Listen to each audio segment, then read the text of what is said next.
Rav Youssef Chaim Chitrick, bonjour, et merci d'avoir accepté de répondre à nos questions. Alors peut-être une première interrogation que j'ai eue en travaillant, on va dire, un peu le sujet, même si l'interview sera un peu courte, mais une première question, c'est peut-être la définition qu'on propose et qu'on trouve chez les gens est une définition qui est extrêmement limitée. C'est un sujet qui est peu abordé. On peut peut-être ici trouver une certaine méconnaissance, on va dire, du sujet. Alors pourquoi est-ce qu'un sujet qui est aussi important que la Kedusha, aussi important que la sainteté, et qui finalement fait partie intégrante de l'accomplissement de la Torah et des Mitzvot, pourquoi est-ce que c'est un sujet qui est peut-être tellement méconnu? Je crois que c'est sans doute parce que la Kedusha, comme on va le voir tout de suite, est le but ultime de la vie. C'est donc une accession à laquelle on arrive après de mains efforts et de nombreuses étapes.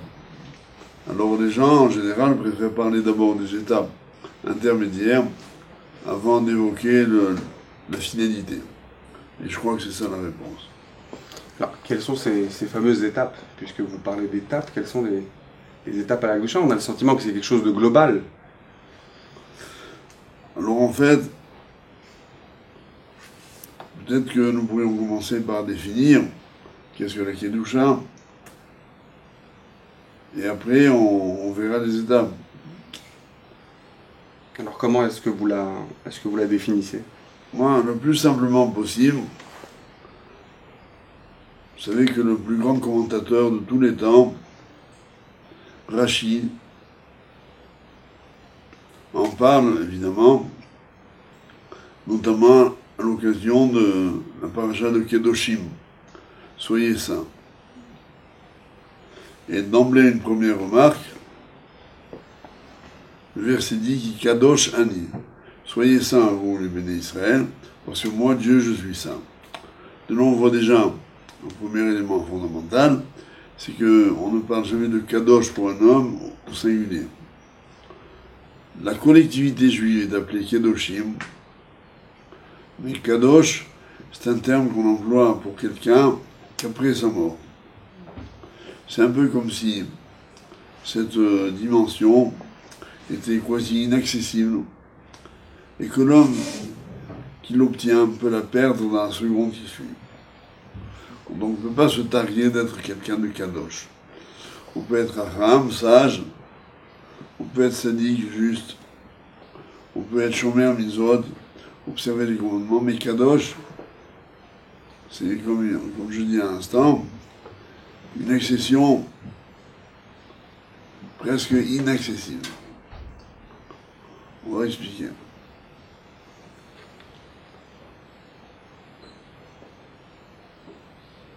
Rashi, en termes très simples comme toujours, la grandeur de Rashi, pardonnez-moi de dire un mot de lui parce que c'est le commentateur le plus exceptionnel de toute l'histoire juive.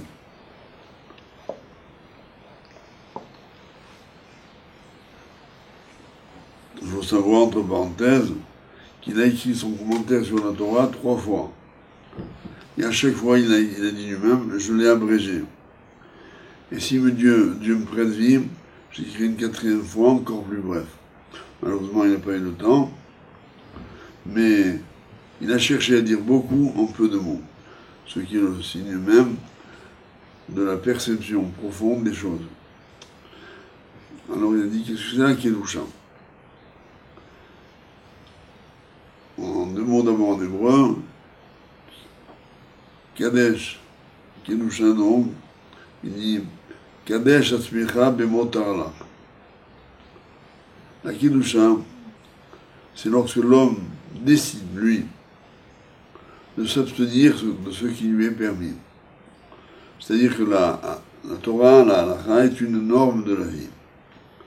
Elle demande des choses, elle dit dans tel et tel domaine, voilà ce qu'il faut. Parce qu'un peuple a besoin de références dans la vie, de normes. Dès que j'atteins cette norme, j'ai accompli la volonté divine. J'ai accompli la halakha. Le peuple a besoin de ça. Et celui qui veut aller plus loin, celui qui sent qu'il a encore besoin de franchir une étape supplémentaire, celui qui sent que arriver jusqu'à vers Hachem, c'est aller plus loin. Celui-là, sans le dire, il vise la Kedusha. Donc sera défini comme Kadosh, celui qui veut aller plus loin dans l'accomplissement des mitzvot, dans la réalisation de la volonté de Hachem. Vous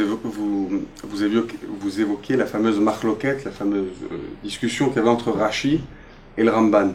D'un côté, Rashi va nous demander de nous séparer des harayot, on va dire de tous les appétits sous toutes ces formes, on va dire, et le Ramban il disait Kadesh Atzmecha Bemutarlach, c'est-à-dire de soi-même se séparer de ce qui est déjà mutar.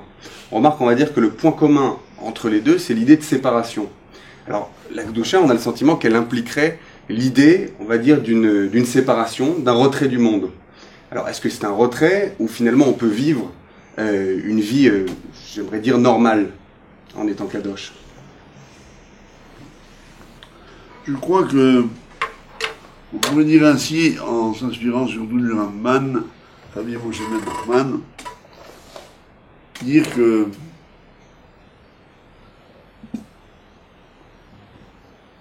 je reprends ces mots, il dit sur ce commandement de Kedoshim Tiyu, il se demande, comme tout le monde, qu'est-ce que la Torah veut nous apporter? Est-ce que c'est un commandement supplémentaire? Et répondons, c'est l'état d'esprit des commandements. Comment, dans quel état d'esprit, il faut accomplir la Torah?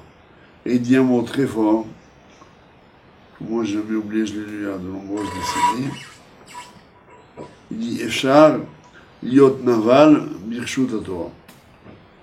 On peut être un grossier personnage dans le cadre de la Torah, dans l'accomplissement des mitzvot. Prendre un exemple, excusez-moi, basique. Par exemple, les gens sont conscients que manger kasher, c'est pas évident. Imaginons quelqu'un qui décide de manger kasher, il va acheter la viande la plus recommandée, abattue par le shoret le plus exigeant, viande qui a suivi toutes les médicotes parfaitement, elle arrive dans son assiette. Cette viande-là, on va dire qu'elle est conforme à la volonté de Dieu.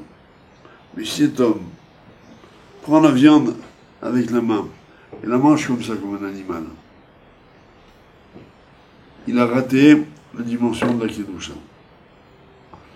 Je peux être un grossier personnage, quelqu'un qui mangerait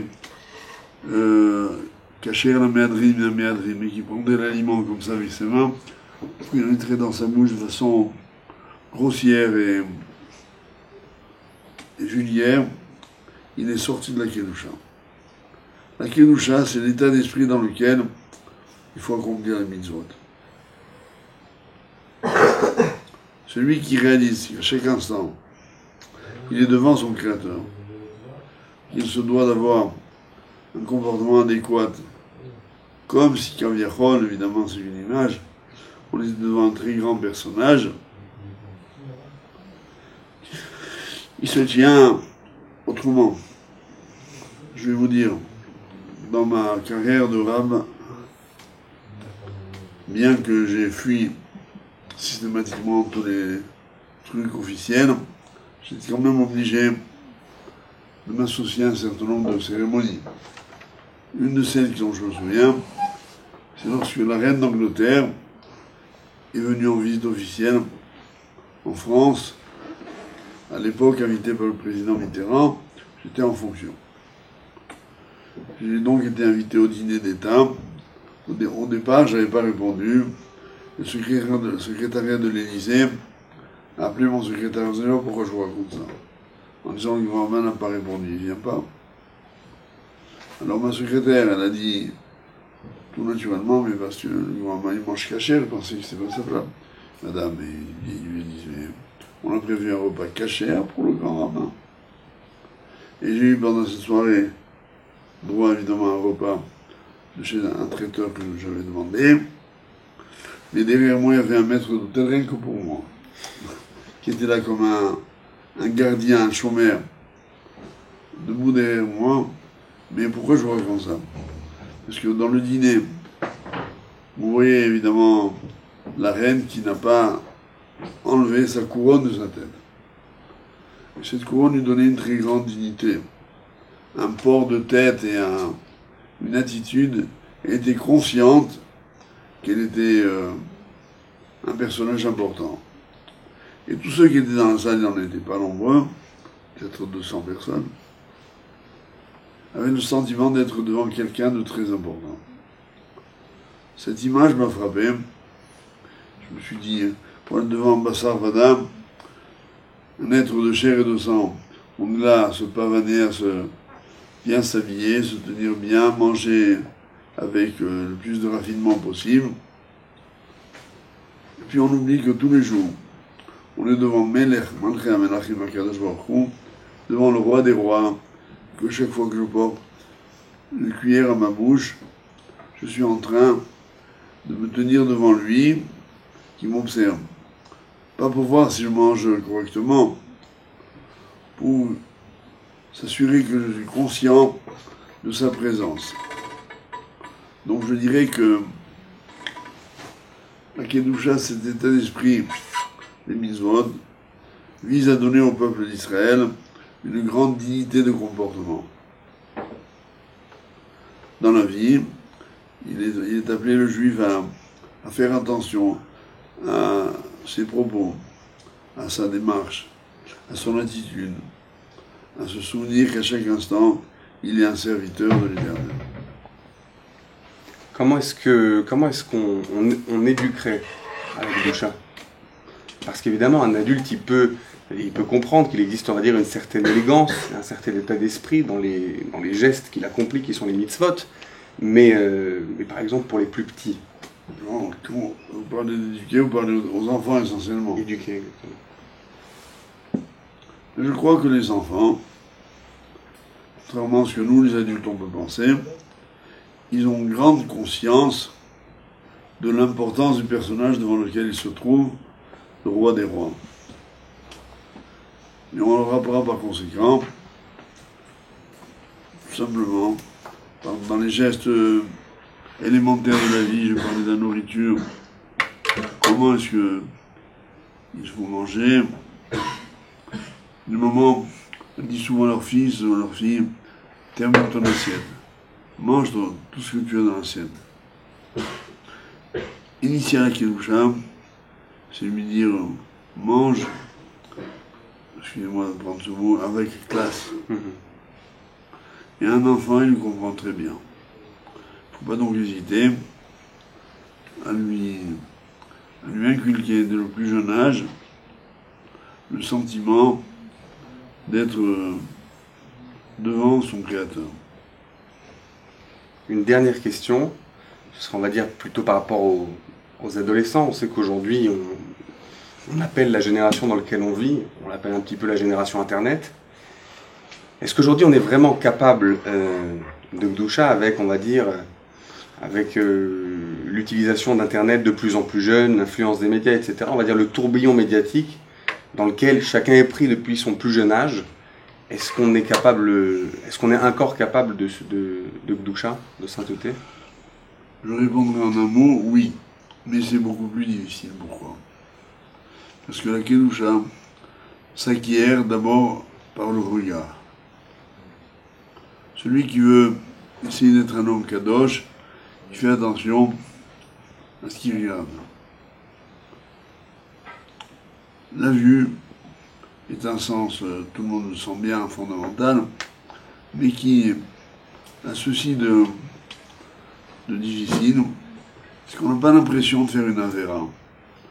Quand je regarde une scène que je ne devrais pas regarder, c'est pas comme si j'avais mangé quelque chose, touché quelque chose, j'avais accompli un acte avec les autres parties de mon corps.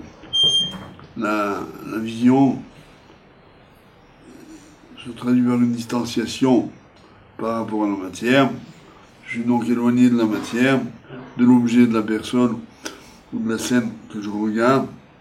Donc je ne vois pas très bien en quoi elle m'influence et en quoi elle me marque. C'est là une grave erreur. Au contraire, c'est en maîtrisant son regard que l'homme parvient un jour à la Kedusha.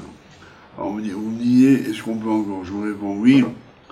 Bien évidemment, c'est plus difficile parce que on est dans la civilisation aujourd'hui de l'audiovisuel. Ça veut dire à la fois les sens auditifs comme le sens de la vision sont concernés par l'information. Donc je vois et j'écoute. Mais on est habitué parce que au Sinaï, la Torah dit, le peuple juif recevait la Torah, et la Torah, dans un verset remarquable, une sorte de prophétie, dit Vechol ha'am ro'im et hakolot.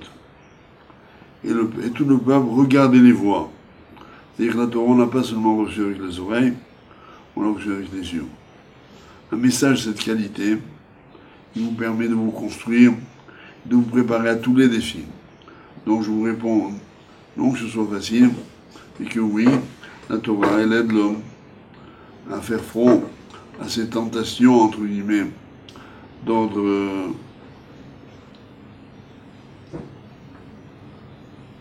j'avais presque envie de dire spirituel, en ce sens qu'elles ne sont pas un contact direct avec la Havera, mais un regard sur le monde. Être juif, c'est regarder le monde avec des yeux spécifiques. En fait, la Torah nous apprend à éduquer notre regard. Donc aborder Internet, pour les enfants jeunes ou les jeunes adolescents, c'est un réel danger, mais ça exige, de la part des parents, des éducateurs, des rabbinim, beaucoup de vigilance. Il faut être en permanence derrière nos enfants, avec discrétion, mais avec prudence. J'ai un de mes élèves qui était médecin, il me raconte la scène suivante. Ils sont allés, lui et sa femme, faire quelque chose, je ne sais pas quoi, un soir, et ils laissent leurs jeunes enfants, bêtises, devant la télévision, regarder un match de football. Bon, ils pensaient que le football, il n'y a rien de mal. Et voilà qu'ils reviennent et ils regardent leurs enfants littéralement aspirés par une scène de violence inouïe qui se déroulait dans le stade. C'est le stade du Heysel où la tribune s'était effondrée et où donc beaucoup de personnes avaient trouvé la mort, de très nombreux blessés. Évidemment, les caméras s'empressaient de filmer ces scènes d'horreur. Et les enfants étaient rivés à la télévision. C'est-à-dire le danger, c'est que même dans un match de football, on peut estimer être un sport, donc avec une notion un peu propre de la vie, recèle des dangers, recèle des pièges qu'on est incapable de prévoir. Donc, je dirais que ce qu'il faut, c'est former nos enfants dans l'état d'esprit de les responsabiliser, comme on les responsabilise sur tout le reste. Ça ne s'obtient pas d'un coup, mais c'est tout à fait possible. Quand on apprend à nos enfants, bon, surtout en Rousselarès, à ne pas acheter n'importe quoi pour manger. Parfois ils ont faim, ils ont envie d'acheter un gâteau ou bien un chocolat ou autre, dans lequel il n'y a pas de surveillance rabbinique, avec tous les risques inhérents à l'aliment. Alors on essaie de communiquer à l'enfant le réflexe de rien manger dont il n'est pas certain. La même chose pour la vision. Il faut apprendre à nos enfants à regarder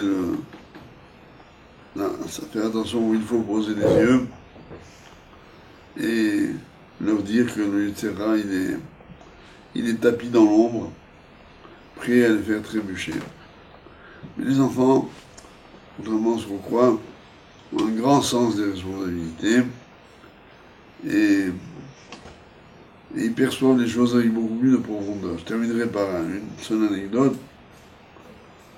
Dans ma vie rabbinique, il m'est arrivé un jour une chose, je ne souhaite pas de vivre deux fois. Je devais annoncer, parce que personne n'avait le courage de le faire, un petit garçon qui avait perdu son papa. Il devait avoir une dizaine d'années. Et donc, y compris sa mère, me demande de parler à l'enfant pour lui dire. Il ne savait pas dans quel mot. J'ai commencé à évoquer le sujet. Et l'enfant m'a étonné par sa maturité. Nous, on complique les choses. Il avait une perception très simple de la vie et de la mort. Et je me suis contenté de lui dire qu'en fait, quelqu'un qui est niftar en hébreu, le mot est très beau, il n'est pas absent, il n'a pas disparu, il est absent. Je lui dis, comme par exemple, tu vois, nous on est là tous les deux, imagine ton père, il est dans la chambre à côté. Il n'est pas là, mais il est là-bas. C'est la même chose. La ptira, c'est ça. C'est passer dans un autre état. Et dans un monde différent. L'enfant a tellement bien compris que c'est presque lui qui m'expliquait après ce qu'il fallait dire. Voilà pourquoi je ne suis pas du tout inquiet. Si on a su bien brancher les enfants avec les termes accessibles à l'heure, le danger c'est que souvent, quand on parle aux enfants, on parle comme des adultes. Donc par notre vocabulaire et notre formulation, on complique tout. Les enfants ont besoin d'un message clair et de certitude. Ce qui déstabilise un enfant, c'est le doute. Mais la certitude ne déstabilise jamais. Si on lui dit clairement, tu vois ça, c'est assourd. Ça va te détruire. Ça va te faire du mal. C'est comme si tu mangeais un poison. Abstiens-toi. Si on lui tient ce langage aussi clair, on lui a montré le kivoun, après il faut leur faire confiance. Moi je fais très confiance aux enfants. Je pense qu'ils sauront même de gérer leur vie en fonction de leurs capacités. Merci beaucoup à ces trucs.